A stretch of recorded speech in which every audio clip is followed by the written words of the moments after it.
The air in the library of the Greywood estate was as cold as the marble fireplace, and just as stiff. The family, the widow Beatrice, the heir, Julian, the daughter, Cassandra, were predators waiting for the kill.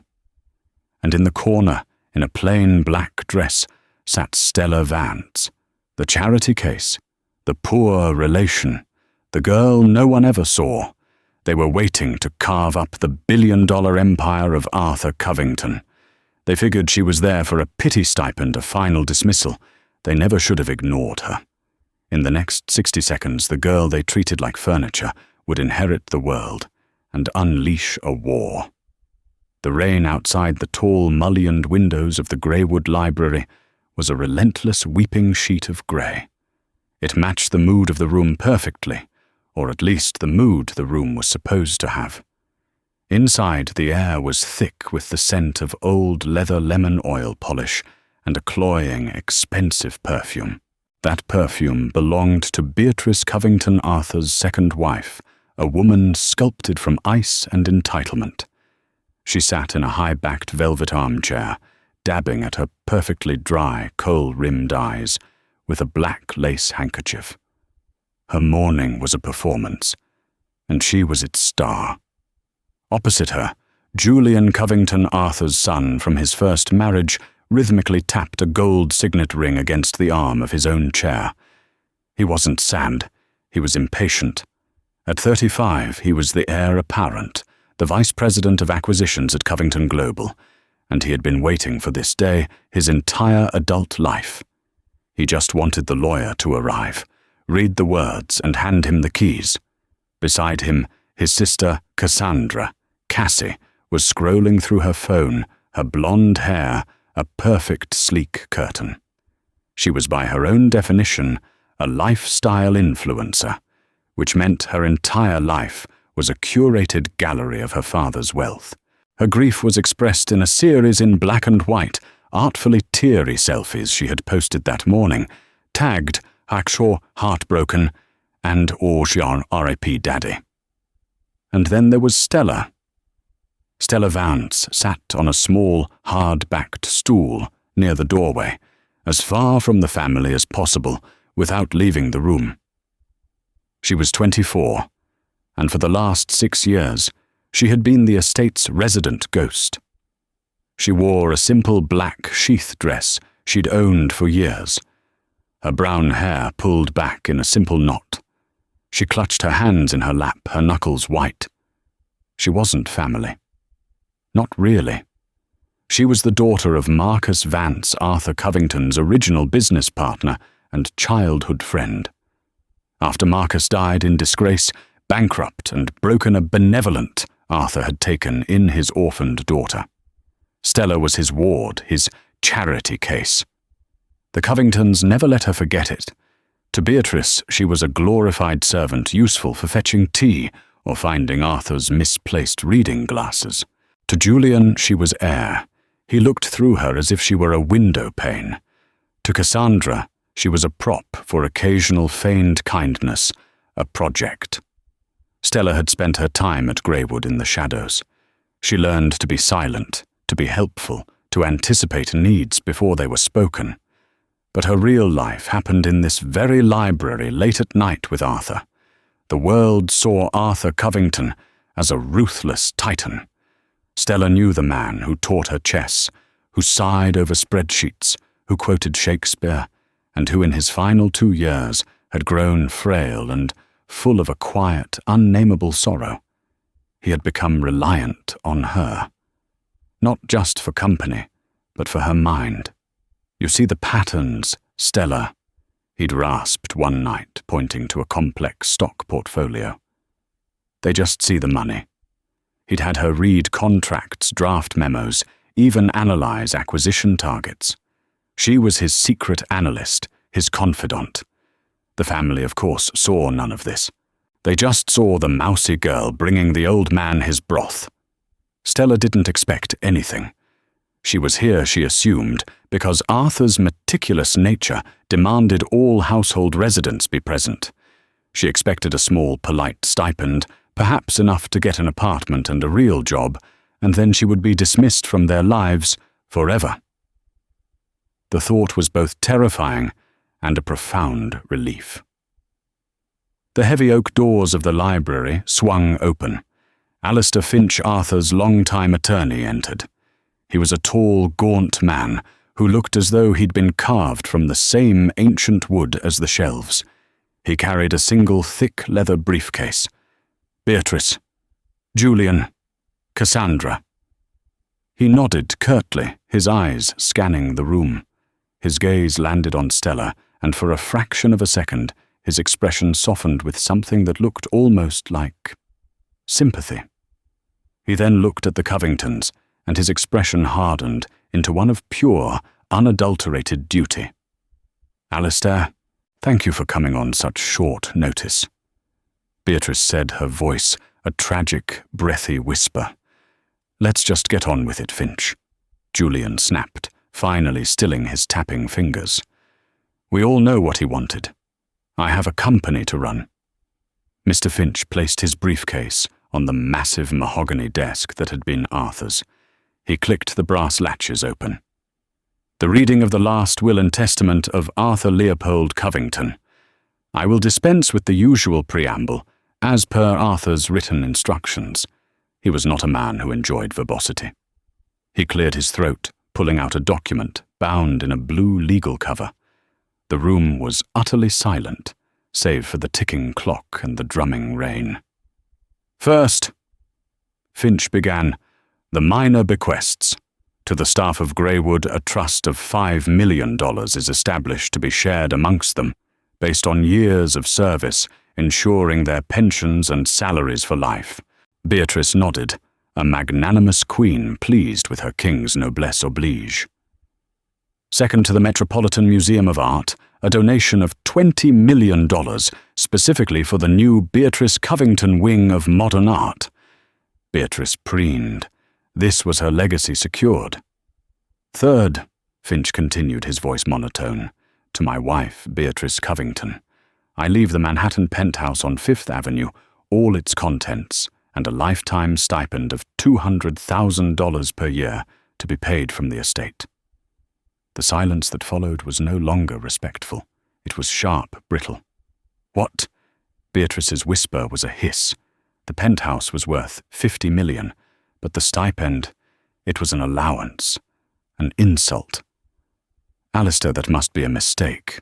The rest of the liquid assets, the properties. The will is quite specific." "Beatrice," Finch said, not looking up, "the stipend is contingent on your continued discretion and refraining from any public action that might tarnish the Covington name." Arthur was clear. "Tarnish," she gasped, clutching her pearls.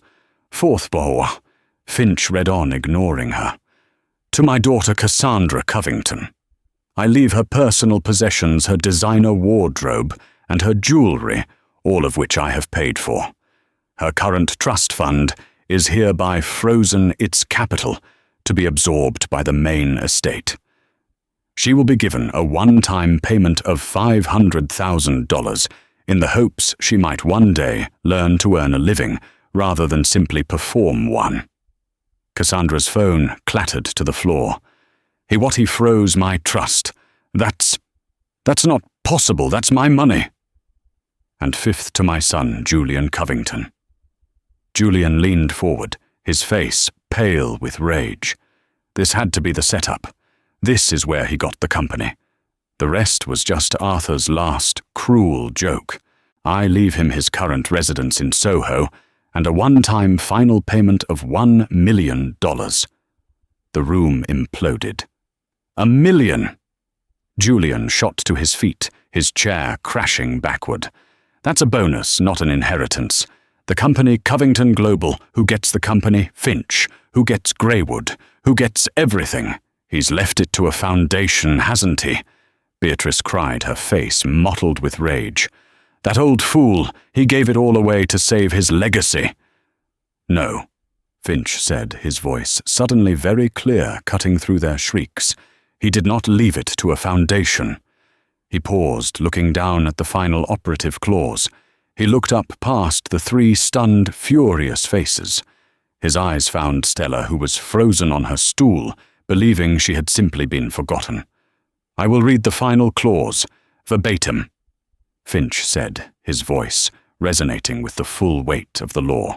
"All the rest residue and remainder of my estate, both real and personal, including but not limited to my controlling interest in Covington Global, the Greywood estate, and all its lands, my art collection, and all other assets I leave to the one person who has been loyal without price, who has shown intelligence without arrogance, and who understood the work of my life when my own blood saw only its spoils. I leave everything to Ms. Stella Vance." For 3 full seconds, the only sound was the clock. Tick, tock, tick. Stella felt the blood drain from her face, a cold, rushing void. The room tilted, her ears filled with a high-pitched whine. Ms. Stella Vance. It couldn't be. It was a different Stella Vance. It was a mistake. A cruel, terrible joke. Then the teacup and saucer she hadn't realized she was holding, brought in earlier by the housekeeper, slipped from her nerveless fingers. It hit the marble floor with a brittle, definitive crash. The sound broke the spell. "No!" Beatrice's scream was not one of grief. It was a raw, primal sound of pure, unadulterated rage. It was the sound of a queen being dethroned. "That thing!" Cassandra shrieked, her voice cracking into an ugly, shrill register. She pointed a trembling, manicured finger at Stella. That mouse. The charity case. She gets everything." Julian was more terrifying. He didn't scream. He turned his face a mask of purple fury and advanced not on Stella, but on Alistair Finch. "You bastard!" Julian hissed, jabbing a finger at the lawyer's chest. "This is a forgery. This is a fraud. She manipulated him. A dying, senile old man. She coerced him. You were in on it, weren't you, Finch? Get your hands off me, Mr. Covington," Finch said calmly, not flinching as Julian gripped the lapels of his suit. "The will is ironclad." "Ironclad. We'll see. I'll have you disbarred. I'll have her in prison." Julian shoved Finch backward, sending him stumbling into the desk. Papers scattered. "She played you all," Beatrice wailed, rising from her chair, her face a grotesque mask of fury. The quiet little orphan. Oh, she was quiet, all right. Quietly sinking her claws into him. She poisoned him against us. His family. Stella was still on the stool, frozen, her heart hammering against her ribs so hard she thought she might break. She was surrounded by broken porcelain and the ruins of a billion-dollar family. I didn't," she whispered, but no one heard her. "I never asked for. I don't understand." "Understand this, you little witch," Cassandra snarled, stalking toward her. "You will not see one penny. We will fight this. We will drag your pathetic little life through every court and every tabloid in New York. We will prove what you are." Cassandra raised her hand to strike, but Finch's voice boomed across the room. "I would not do that, Miss Covington." He had righted himself and retrieved something else from his briefcase. It wasn't a document. It was a tablet computer. "Arthur anticipated this," Finch said, his voice laced with contempt for the three of them. "He knew his family. He knew exactly how you would react." He turned the tablet on. "As executor, I am instructed to present this in the event of any contestation." "What is that, more lies?" Julian sneered. "This Artsakh," Finch said, "is a video file. It was recorded 3 weeks ago in this very room.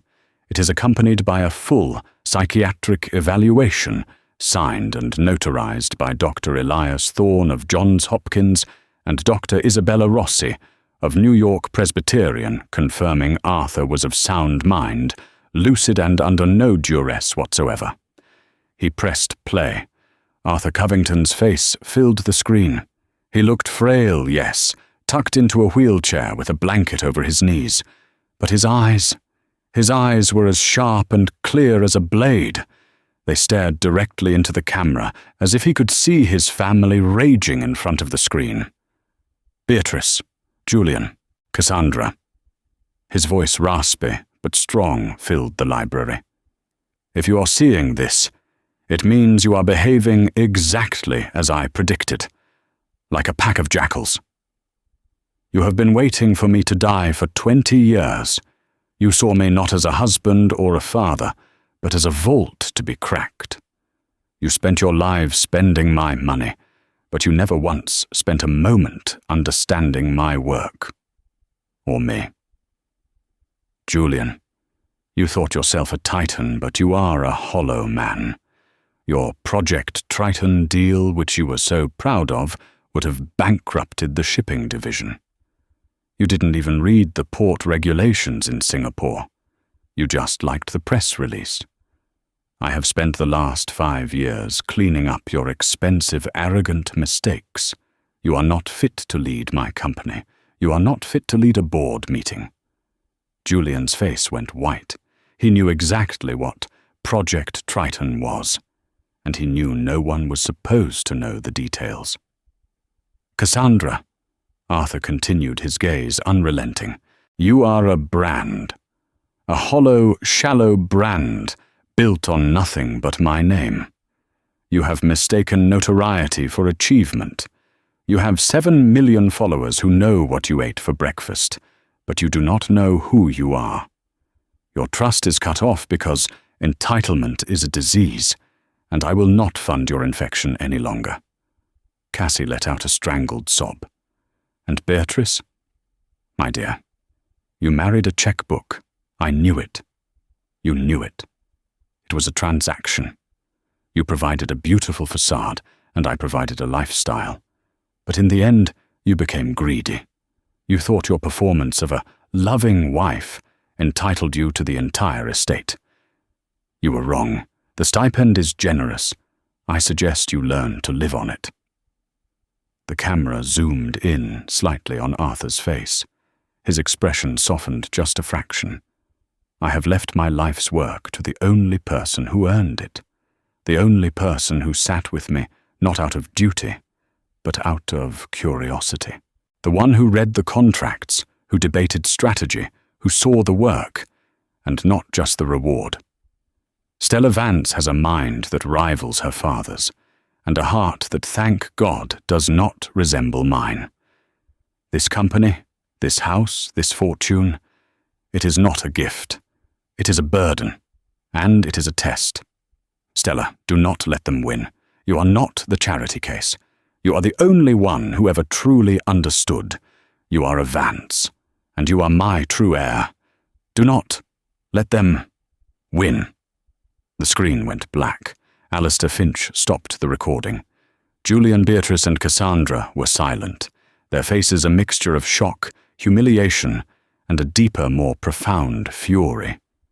They had been exposed, gutted. This is not over. Julian finally whispered, his voice trembling with a terrifying cold rage. This is so far from over. On the contrary, Finch said, snapping his briefcase shut. It is over. The will has been filed with the surrogate's court.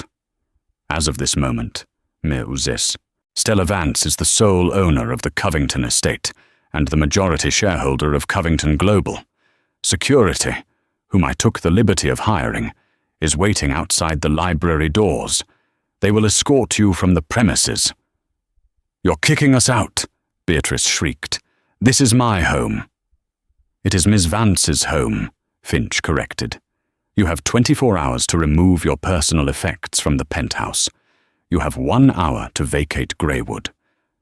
As if on cue, 2 large men in dark suits opened the library doors. The family stared at them, then at Finch, then at Stella. Stella, who was now standing her hands, shaking so violently she hid them in the folds of her dress. Julian walked slowly, deliberately, until he was right in front of her. He loomed over her. She could smell the expensive, bitter cologne on his suit. Enjoy the big chair, little mouse. He whispered, his voice pure venom. You have no idea the war you've just started. I will tear you down. I will tear the company down around you before I let you have it. He turned and stalked out of the room. Cassandra followed, weeping hysterically.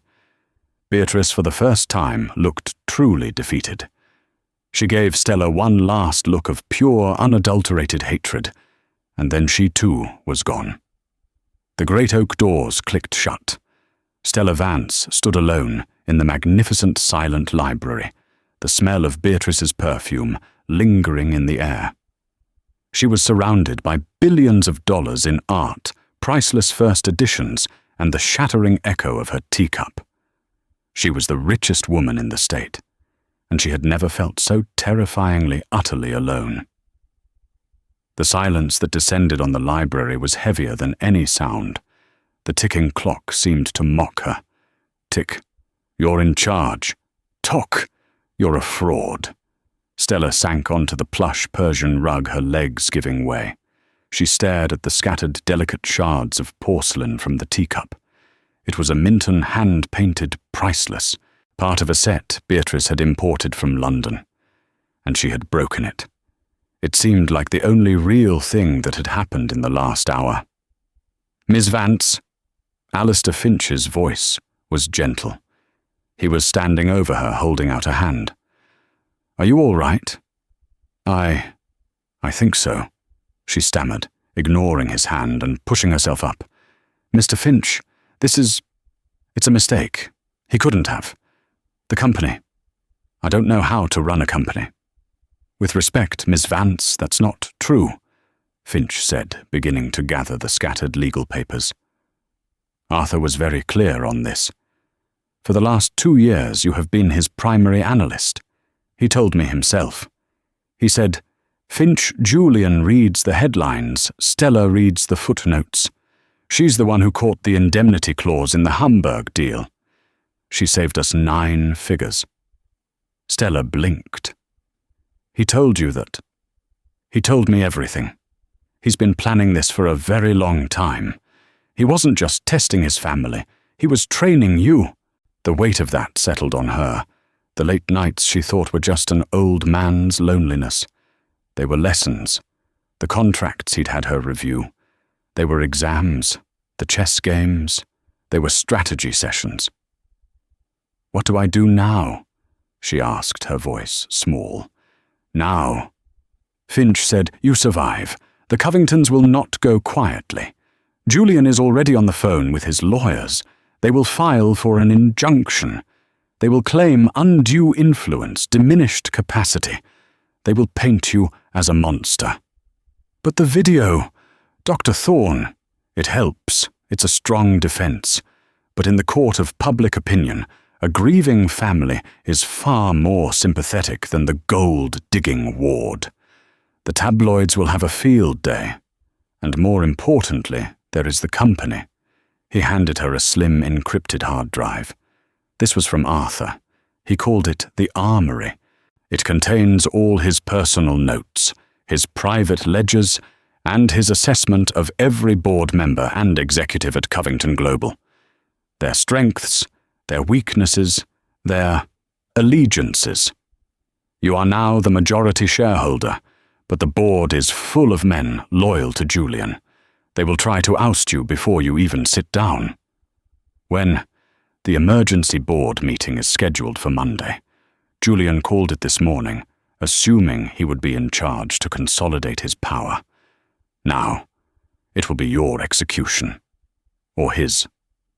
Monday. It was Friday. She had 2 days. I need you to go through that drive, Finch said. Every file. Arthur said you'd know what to look for. I meanwhile will handle the estate transfer and the press. My firm's PR department is already drafting a statement. He paused, his expression softening. Stella, he chose you for a reason. Do not doubt him, and do not doubt yourself. Finch left her with a nod, and the doors closed again. Stella spent the next few hours in a daze. She wandered the halls of the great mansion. Greywood Her home. It had never been her home. It had been her gilded cage, and now she owned the bars. The staff who had been informed by Finch's office watched her from the doorways. Their faces were a mixture of shock and open hostility. She was Ms. Vance, now the new mistress, but to them she was just Stella, the girl who ate in the kitchen. She could feel their resentment. She was an usurper. That night she couldn't sleep in her small, plain room in the attic wing. It felt wrong. Steeling her nerves, she walked to the master suite, Arthur's room.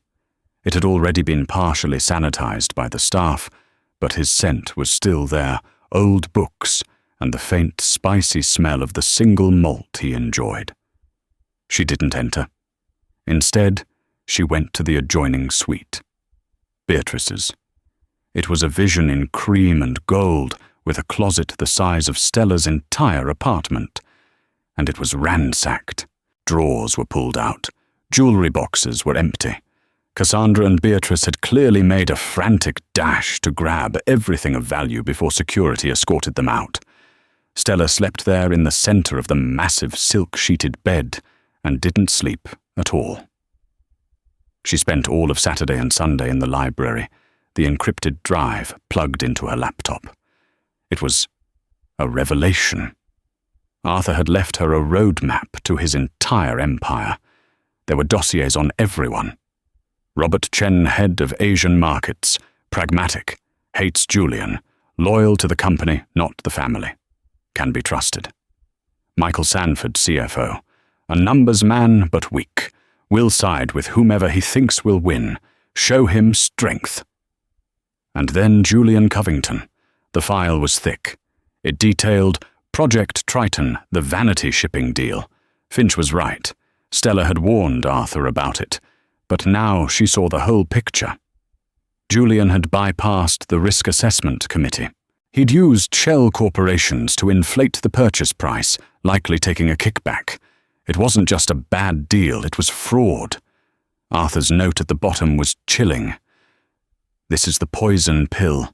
If Julian ever took over, this would be his first move. He'd destroy the company in a year.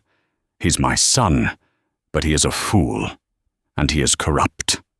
She found the name of a specific LLC Julian had set up, Triton Logistics LLC, registered in Delaware.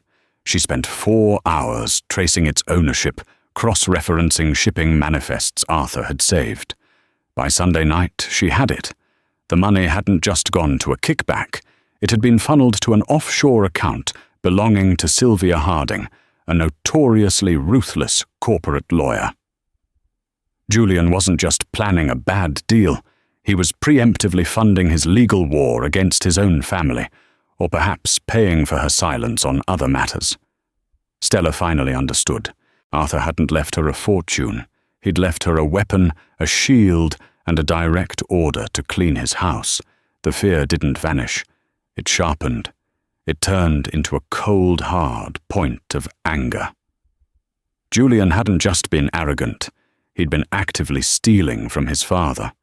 The family hadn't just been cruel. They'd been parasitic. She showered in Beatrice's marble bathroom. She ignored her own simple black dress. She went into that massive closet and found a dark navy blue Armani pantsuit that Beatrice in her haste had left behind. It was a perfect fit. On Monday morning, Stella Vance walked out of Greywood, got into the back of the waiting town car, her town car, and told the driver to take her to the Covington Global Headquarters in Manhattan. She was no longer Stella the Mouse. She was Miss Vance, the majority shareholder. And she was going to war. The Covington Global Boardroom was on the 65th floor, a glass-walled cage overlooking Central Park. It was designed to intimidate, to remind everyone inside that they were at the pinnacle of the world. When Stella walked in at 8:58 a.m., the room fell silent. The entire board was assembled. 12 men and women in dark, expensive suits, their faces grim. They looked like a council of inquisitors, and she was the heretic. At the head of the table in the chairman's seat that had been Arthur's, sat Julian. He had clearly expected her to be a no-show, to be too cowed to appear. Her presence was the first blow, and it landed. His face, which had been arranged in a mask of somber, newfound responsibility, tightened into a sneer. "Stella," he said, his voice dripping with false concern, "we're all so glad you could make it. We were worried. This must be so overwhelming for you." "Julian," Stella said, her voice quiet, but carrying in the acoustic-panelled room. She didn't walk to an empty seat on the side. She walked to the other head of the table, the co-chair seat, and placed her laptop on the polished wood. "You're in my chair." The shift in the room was electric. Julian laughed, a short, barking sound. "Always the kidder. Stella, please have a seat. We have serious matters to discuss. The stability of the company first and foremost." "I agree," Stella said. She nodded to the board members. "Good morning. I am Stella Vance. For those of you who don't know me, I was Arthur Covington's personal analyst for the last 28 months. I am also, as of Friday, the majority shareholder of this company." Michael Sanford, the CFO, cleared his throat nervously. "Miss Vance, our deepest condolences, of course. But Julian, Mr. Covington, has called this meeting to propose a temporary leadership structure.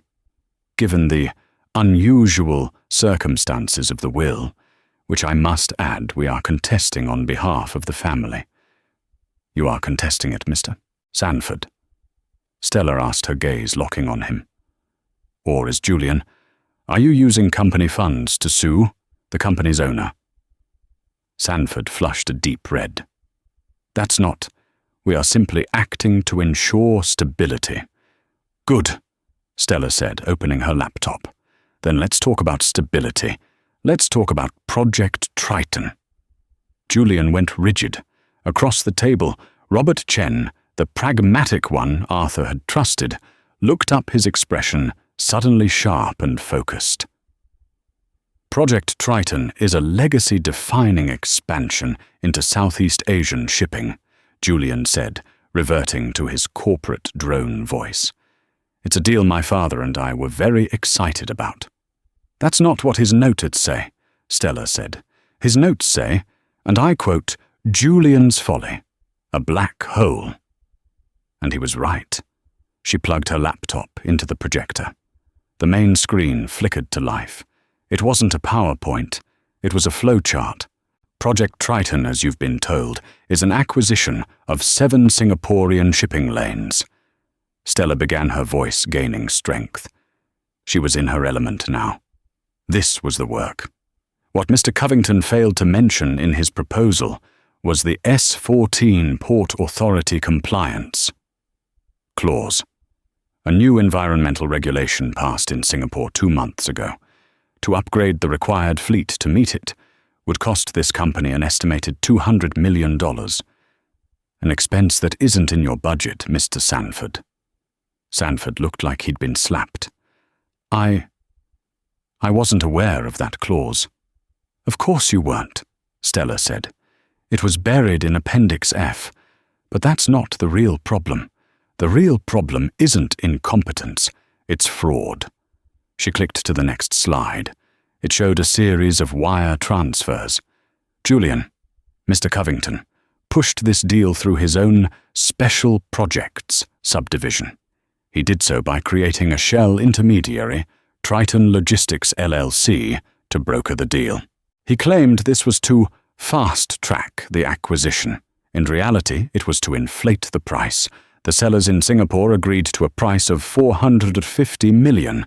This board, however, was told the price was $525 million, where, she asked, her voice dropping, did the other $75 million go Julian? Julian was on his feet. "This is libel. This is confidential. You have no right." "I have every right. It's my company, and my money." Stella clicked again. A bank statement for an account in the Cayman Islands. "It went here. An account opened by Triton Logistics. An account for which the sole signatory is—" She clicked again. A name. Sylvia Harding. The name hung in the air. Everyone in that room knew who Sylvia Harding was. She was the most feared, most ruthless, and most expensive corporate lawyer in New York. The Piranha. "Why?" Stella asked, her voice dangerously quiet. Was $75 million of company money funneled to Ms. Harding's private offshore account, Julian? Were you prepaying for her services to contest my father's will, or was it to cover up the fraud you've been committing for the last year? The boardroom was a tomb. The board members were staring at Julian, their expressions a mix of horror and dawning comprehension. They hadn't just been passed over for a mouse. They had been actively betrayed by the heir. "She's lying," Julian roared. She's twisted the data. It's a retainer. For corporate defense. A $75 million retainer. Robert Chen spoke for the first time, his voice a low, powerful rumble. "Mr. Covington, the board has been asking for the Triton files for 6 months. You told us they were proprietary and sensitive. Now I see why." Chen turned his chair, angled it away from Julian, and faced Stella. "Ms. Vance," he said, with a respect that stunned her. "What is your recommendation?" Stella took a deep breath. This was the moment. The pivot. "My recommendation? No, my directive," she said, "is threefold. First, we cancel Project Triton effective immediately. We eat the kill fee. It's better than the alternative. Second, we commission a full independent external audit of Mr. Covington's Special Projects Division, going back 5 years. Mr. Sanford," she said, locking eyes with the terrified CFO, "you will cooperate fully or you will be terminated for cause." Sanford nodded, swallowing. "And third," she said, looking at Julian, who was shaking with rage, "Mr. Julian Covington is hereby removed from his position as Vice President, removed from this board, and suspended from this company effective immediately. Security will escort him out." "You can't," Julian sputtered. "I can," Stella said. "I am the majority shareholder. I'm acting to protect the company from an officer who has clearly breached his fiduciary duty. I call for a board vote." "Aye," said Robert Chen, his hand shooting up. "Aye," said another board member. "Aye," said another. One by one, the hands went up. Even Michael Sanford, seeing his own survival on the line, raised a trembling hand. It was unanimous. Julian stared at her, his face a mask of such profound hatred, it was almost inhuman. "You will burn for this, Stella. You hear me? You will burn." The doors to the boardroom opened, and the same 2 security guards who had escorted him from Greywood stepped inside. They flanked him wordlessly. As he was marched out, a defeated, sputtering shell of the man who had walked in. Stella Vance took a sip of water. Her hand, she noted with some surprise, was perfectly steady. She turned back to the stunned board.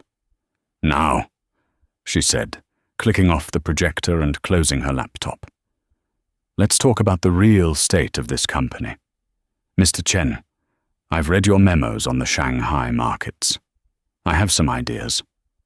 She had walked into the lion's den, and the lions had just watched her take down the king of the pride. She wasn't just the heir. She was the boss. Stella won the boardroom battle, but Julian's whispered promise of war had only just begun. The Covingtons couldn't fight her on facts, so they attacked her on perception.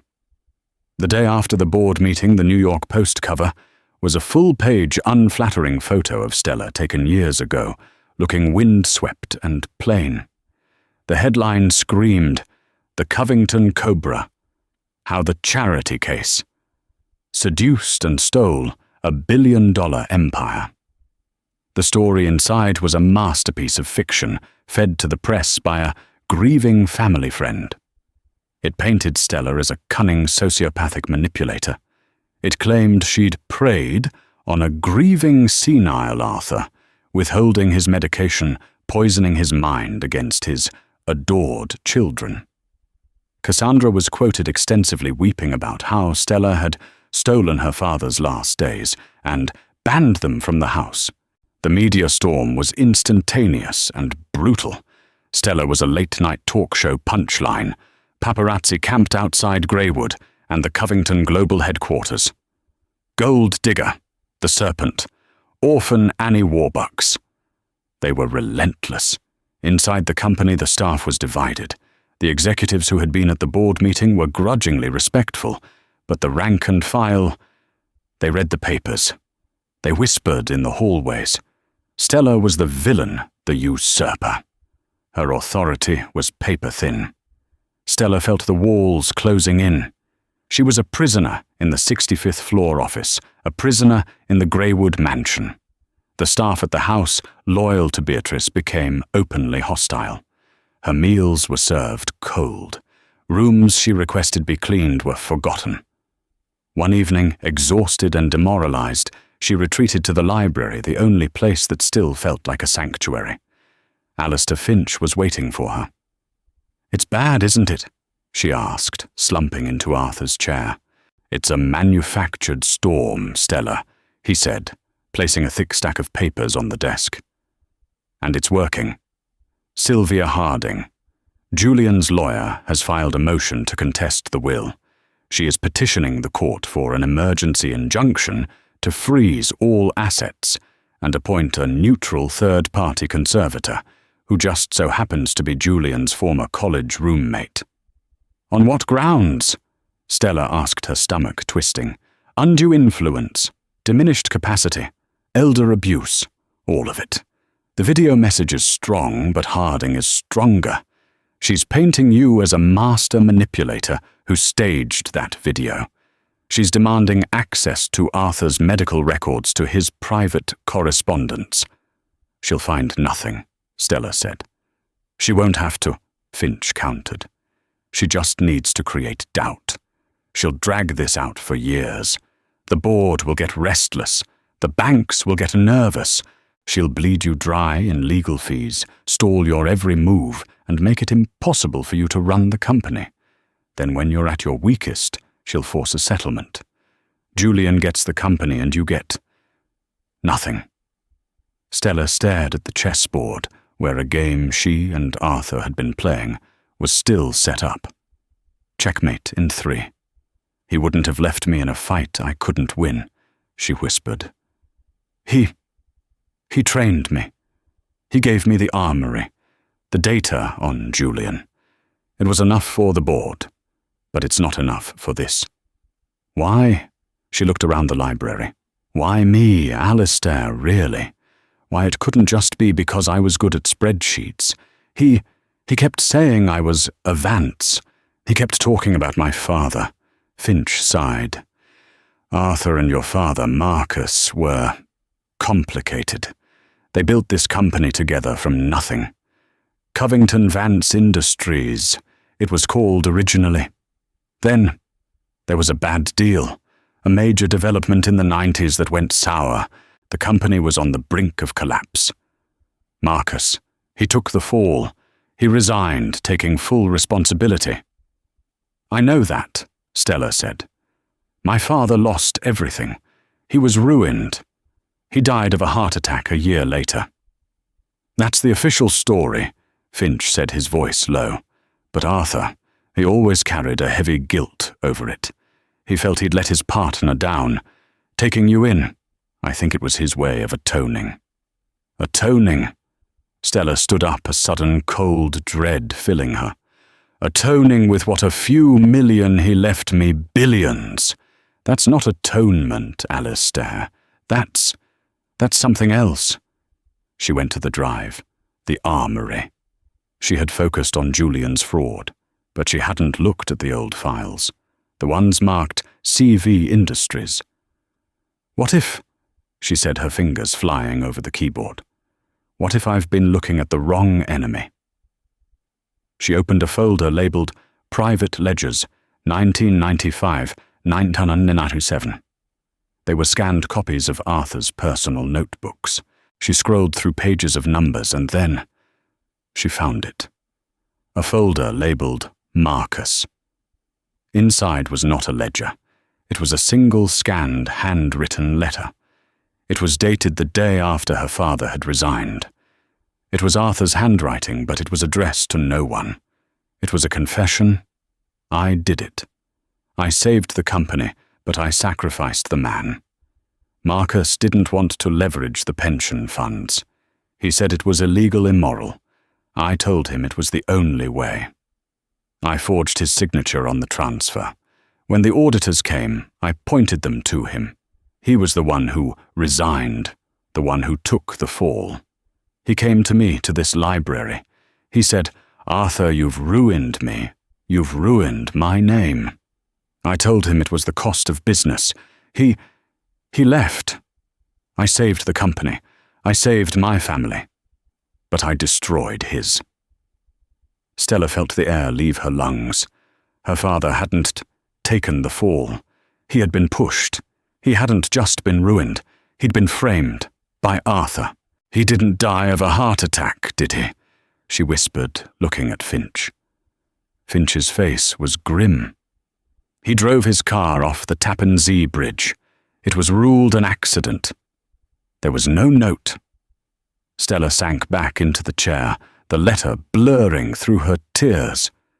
This whole time, she was living in the house of the man who had destroyed her father. This, she stammered, holding up the tablet. This isn't an inheritance. It's not a gift. It's restitution. Stella. No. Her voice was hard. The tears stopped. A cold, diamond-hard fury settled in her heart. He wasn't atoning. He was paying a debt. He owed this to my father. He owed this to me. She looked at the letter again. This was it. This was the why. But it was also a nuclear bomb. This, she said to Finch, proves that the entire Covington fortune was built on a crime, on my father's ruin. Stella, if you release this, Finch warned, you won't just destroy Julian's case, you'll destroy the company. The stock will plummet. The SEC will open an investigation. You'll be left with nothing. It will invalidate the very foundation of the wealth. It's not about the money, Stella said. It's about the truth. She looked back at the drive. There was one more file in the Marcus folder. It was an audio file. For Stella, when you're ready. Her hands shaking, she clicked it. Arthur's voice filled the room. Not the strong will video voice. This was old, weak, and full of pain. Stella, my girl, if you are hearing this, you have found the truth. And you know what a monster I was. I don't ask for your forgiveness. I don't deserve it. I took your father from you. I built my empire on his grave. And I let my own family, my vile, greedy family, enjoy a life that should have been yours. There was a long, shuddering breath. But there's more, child. You need to know. They knew. Beatrice and Julian. They found my confession letter 10 years ago. They didn't expose me. They used it. Stella's blood ran cold. They have been blackmailing me ever since. Julian's VP title, his unlimited expense account, Beatrice's charity wings, and Penthouse, it was all hush money. They were the ones who insisted you be treated as a servant. They said it was fitting that Marcus Vance's daughter serve the family who really won. They enjoyed the cruelty of it. And I was a coward. I was old and I was trapped by my own sin. This is my only way out. It's not just restitution, Stella. It's the sword. The truth is the sword. Use it. Avenge your father. Avenge yourself. Take back the name they stole from you. Take it all back." The audio ended.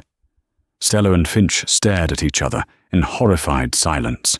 This changed everything. Julian and Beatrice hadn't just been greedy. They were criminals. Blackmail. Extortion. Sylvia Harding. Stella said, her voice a deadly whisper. The $75 million. It wasn't just for the will. It was to pay for her silence. She must have helped them with the blackmail. She's part of it. Stella. Finch said, his legal mind racing. This is no longer a civil case. This is a criminal conspiracy. We have them. We have all of them. Stella stood up. She was no longer the ward. She was no longer the CEO. She was the daughter of Marcus Vance, and she was here for justice. "Get Miss Harding on the phone," Stella said, her voice like ice. "Tell her we need a meeting, immediately. Tell her we're ready to discuss a settlement."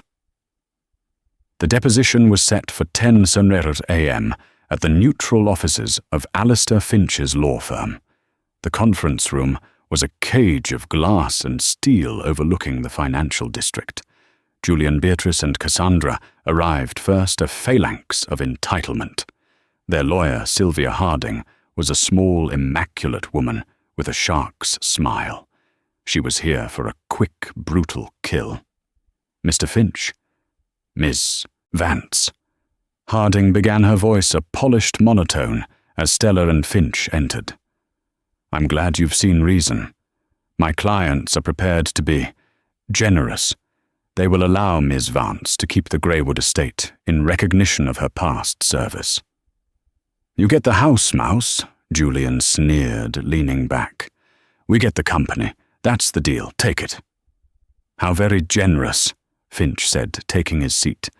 "Unfortunately, we are not here to discuss a settlement." Harding's smile faltered just a millimeter. "Then why are we here? Your client is about to be buried under litigation she cannot win. We have affidavits from staff, from Mr. Covington's own doctors." "You have nothing," Stella said. Her voice, quiet but cold, cut through the air.